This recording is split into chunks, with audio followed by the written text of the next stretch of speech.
How to install and calibrate the smart Wi-Fi motorized blind controller.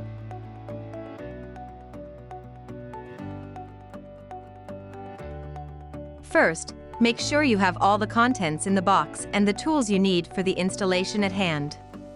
Select on which side of the window the controller will be installed. Plug the blind controller into the socket. Using a pin, shift the motor direction, in this case to the right. Make sure the chain is not twisted and that it runs parallel to the wall and the window jamb. Place the drilling template against the wall to mark the positioning of the bracket. Mark the pilot holes on the wall. Drill into the markings to bore the holes for the anchors and screws. Insert the screws through the bracket and screw them tight to firmly secure the bracket against the wall. The controller comes with 3 different gears. Open the back lid of the controller. Insert the gear on the motor's pin and attach the chain of the blind.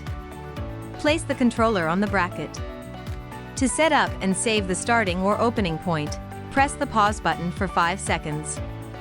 Then release the pause button and tap the up button. The blind will go up. When the blind is fully open, tap the pause button again. Then, the controller's full cycle will be set and saved. With this, you have learned how to install and calibrate the smart Wi-Fi motorized blind controller.